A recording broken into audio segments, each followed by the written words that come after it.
नमस्कार विद्यार्थी मित्रांनो, नोट्स इन मराठी या आपल्या शैक्षणिक यूट्यूब चॅनलवर तुमचे मनापासून स्वागत आहे. अरे थांबा थांबा, आज आपण कुठल्या चॅनलवर आहोत? आपल्या श्रोत्यांना वाटेल की त्यांनी चुकून दुसरीकडे ट्यून केलंय. नाही, बरोबर ठिकाणी आहेत. पण आजची सुरुवात अशीच करायची होती, कारण आपल्याकडे जे स्रोत आहेत ते मुळातच एका शैक्षणिक माहितीवर आधारित आहेत. अगदी. आणि त्यांची सुरुवात याच वाक्याने होते. बरोबर. पण आपला उद्देश फक्त माहिती देणं नाहीये, तर त्या माहितीच्या आत काय दडलंय ते उलगडून दाखवणं आहे. हो, म्हणजे बघा, आजचा विषय आहे हवा आणि हवामान. दिसायला अगदी जुळ्या भावांसारखे शब्द. पण स्वभावाने पूर्णपणे वेगळे. अगदी. आणि याच संदर्भात आपल्या श्रोत्यांमध्ये कोड आहे. विचार करूया महाराष्ट्रातल्या 2 शहरांचा, मुंबई आणि नागपूर. अच्छा, मुंबई समुद्रकिनारी आणि नागपूर राज्याच्या साधारण मध्यभागी. हो, मुंबईत हवामान दमट आणि सम, म्हणजे खूप जास्त थंडी नाही, खूप जास्त गरम नाही. आणि नागपूर, तिथे तर उन्हाळा असह्य आणि हिवाळ्यात कडाक्याची थंडी. बरोबर. मग एकाच राज्यात साधारण एकाच अक्षांशावर असूनही हवामानात एवढा जमीन अस्मानाचा फरक का? हे उत्तर शोधणं हीच आजच्या आपल्या चर्चेची मिशन आहे. आणि हे उत्तर शोधायचं असेल तर आपल्याला आधी हवा म्हणजे काय हे नीट समजून घ्यावं लागेल. हो, श्रोत्यांमध्ये म्हटल्याप्रमाणे हवा म्हणजे एखाद्या ठिकाणची अगदी विशिष्ट वेळेची वातावरणाची स्थिती. अगदी. आत्ताची हवा ती सतत बदलते. जसं आपण म्हणतो, सकाळी छान थंडी होती, पण दुपारी बघतो तर अचानक पाऊस आला. हा जो बदल आहे ती म्हणजे हवा. बरोबर. यावर आपल्या स्रोतांमध्ये एक छान उदाहरण दिलंय. 10 जून दुपारी 12:30 वाजता भारतातील 3 वेगवेगळी शहरं. हो, केरळमधलं कोची, जिथे ढगाळ हवा आहे. मग मध्य प्रदेशातलं भोपाळ, जिथे कडक ऊन आहे. आणि उत्तराखंडातलं मसुरी, तिथे थंड हवा आणि बेताचं ऊन. आणि यावर एक प्रश्न विचारलाय की कोणत्या ठिकाणी कपडे लवकर वाळतील आणि का? अर्थात भोपाळमध्ये, कारण तिथे कडक ऊन आहे. हो, पण इथेच एक रंजक मुद्दा आहे. सामान्यपणे आपण काय शिकतो की गरम हवेत जास्त बाष्प धरून ठेवण्याची क्षमता असते. हो, बरोबर. मग भोपाळमध्ये सर्वात जास्त ऊन असूनही हवा दमट का नाही? हाच तो मुद्दा आहे जिथे गोष्टी रंजक होतात. म्हणजे फक्त तापमान महत्वाचं नाहीये. नाही. भोपाळमध्ये कडक ऊन आहे याचा अर्थ तिथली सापेक्ष आर्द्रता म्हणजे रिलेटिव्ह ह्युमिडिटी कमी आहे. हवा कोरडी आहे. अच्छा. आणि म्हणूनच ती ओल्या कपड्यांमधलं बाष्प पटकन शोषून घेते. आणि कोचीमध्ये याच्या उलट ढगाळ हवा आणि समुद्रकिनारी असल्यामुळे हवेत आधीच खूप बाष्प आहे. म्हणजे तिथे सापेक्ष आर्द्रता खूप जास्त आहे.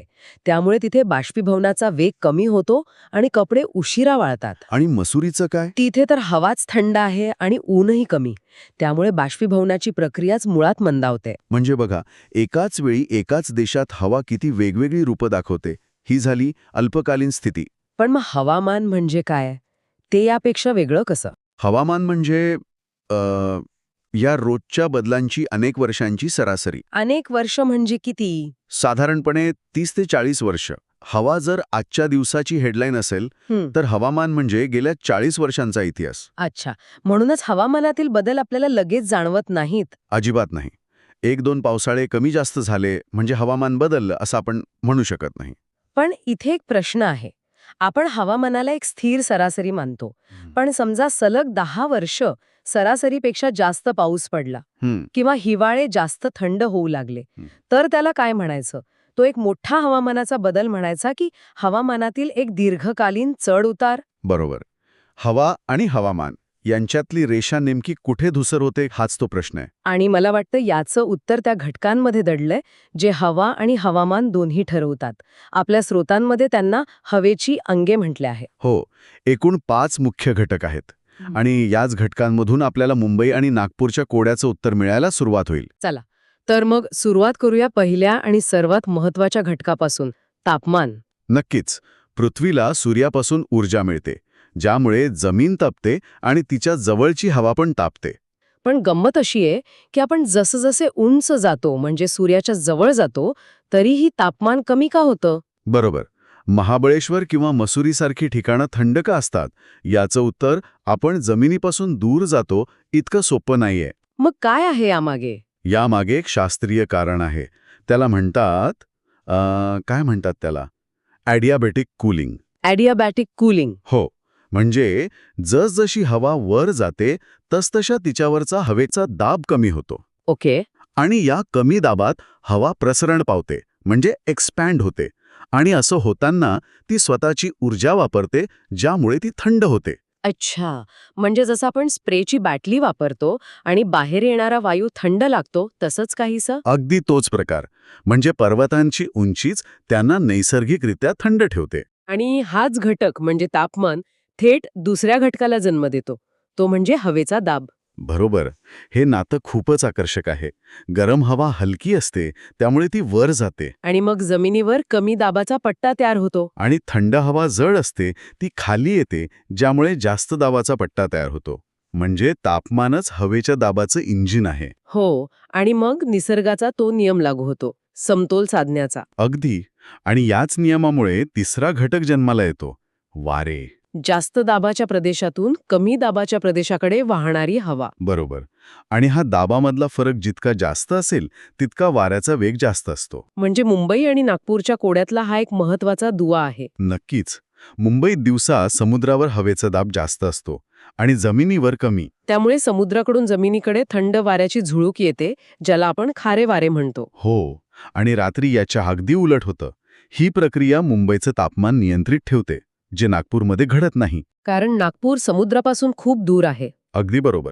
समुद्राचे सान्निध्य हा हवामानावर परिणाम करणारा एक खूप मोठा घटक आहे. पाणी हळू तापतं आणि हळू थंड होतं.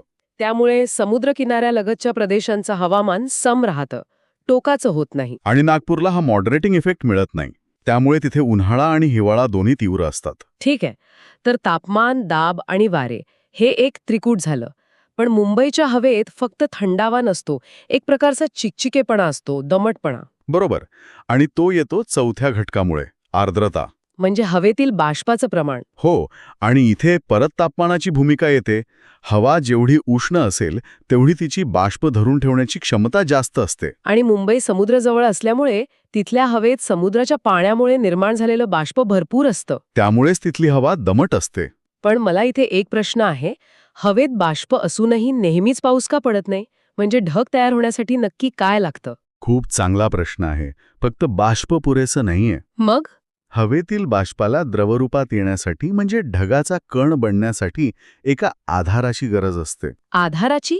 म्हणजे कशाचा आधार? हे काम करतात हवेत तरंगणारे अतिसूक्ष्म कण, जसे की धुळीचे कण, समुद्राच्या पाण्यातील क्षारांचे कण किंवा अगदी प्रदूषणाचे कण सुद्धा. म्हणजे जर हवा 100% शुद्ध असती तर प्रचंड दमट असूनही ढग तयार झाले नसते? बरोबर. किंवा पाऊस पडला नसता. हे अविश्वसनीय आहे पण खरं आहे. प्रत्येक पावसाच्या थेंबाच्या किंवा ढगाच्या कणाच्या केंद्रस्थानी धुळीचा किंवा क्षाराचा एक कण असतो. वा. आणि जेव्हा ही ढगातील पाण्याचे कण पुरेसे मोठे आणि जड होतात तेव्हा ते जमिनीवर येतात. हो. आणि यालाच आपण पाचवा आणि शेवटचा घटक म्हणतो, वृष्टी. पाऊस, बर्फ, गारा ही त्याची वेगवेगळी रूपं आहेत. अगदी. आणि वृष्टीमुळे परत तापमान कमी होतं. हवेतील आर्द्रता बदलते आणि या बदलामुळे हवेच्या दाबात फरक पडून पुन्हा वाऱ्यांची दिशा बदलू शकते. म्हणजे हे पाचही घटक एका साखळीसारखे एकमेकांशी जोडलेले आहेत. एका घटकातला बदल दुसऱ्याला प्रभावित करतो. ही एक सतत चालणारी गुंतागुंतीची प्रक्रिया आहे. निश्चितच. आणि या प्रक्रियेचा सजीव सृष्टीवर होणारा परिणाम प्रचंड आहे. हवामान फक्त आपले कपडे नाही ठरवत. ते आपलं अन्न, घरं, आपली संपूर्ण जीवनशैली ठरवतं. बरोबर. कोकणात भरपूर पाऊस आणि दमट हवामान आहे. म्हणून तिथे भात आणि नारळ, घरांची छपरं उतरती. आणि मराठवाड्यात कमी पाऊस म्हणून ज्वारी, बाजरी आणि धाब्याची घरं. हवामानच पृथ्वीवरच्या पाण्याचं वितरण नियंत्रित करतं. त्यामुळे जिथे पोषक हवामान आहे, जसं की विषुववृत्तीय प्रदेशात, तिथे घनदाट जंगलं आणि प्रचंड जैवविविधता आढळते. आणि वाळवंटी प्रदेशात जिथे हवामान खूपच टोकाचं आहे तिथे जीवसृष्टी विरळ असते. तर आता आपण आपल्या मूळ कोड्याकडे परत येऊया. मुंबई विरुद्ध नागपूर. हो. या 5 घटकांच्या आधारे आता आपण त्याचं उत्तर देऊ शकतो. अगदी. मुंबई समुद्राजवळ आहे, त्यामुळे तिथल्या तापमानात फार चढउतार होत नाहीत. समहवामान. आणि समुद्रावरून येणारे वारे बाष्प घेऊन येतात, ज्यामुळे आर्द्रता जास्त असते, दमट हवामान. याउलट नागपूर समुद्रापासून दूर आहे. खंडांतर्गत स्थान. तिथे समुद्राचा प्रभाव नाही. त्यामुळे उन्हाळ्यात जमीन खूप तापते आणि हिवाळ्यात खूप थंड होते. विषम हवामान. आणि बाष्पाचा स्रोत नसल्यामुळे हवा तुलनेने कोरडी असते. तर आजच्या या चर्चेतून एक गोष्ट अगदी स्पष्ट झाली. हवा आणि हवामान या दोन पूर्णपणे वेगळ्या संकल्पना आहेत. हो. यालाच आपल्या स्रोतांमधल्या एका सुंदर उदाहरणाने मांडता येईल. कोणतं? हवा म्हणजे आज खिडकीबाहेर काय दिसतंय, ऊन, पाऊस की ढग. हां. आणि हवामान म्हणजे तुमच्या कपाटात कोणत्या प्रकारचे कपडे असायला हवेत याचा अंदाज. वाह, खूपच समर्पक आहे. आपल्याला माहीत असतं की उन्हाळ्यात सुती कपडे लागतील आणि हिवाळ्यात गरम कपडे. हा अंदाज आपल्याला हवामानामुळे येतो. अगदी बरोबर.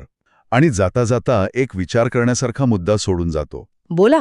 आपण हवामानावर परिणाम करणाऱ्या 5 घटकांबद्दल बोललो. तापमान, दाब, वारे, आर्द्रता आणि वृष्टी. हो.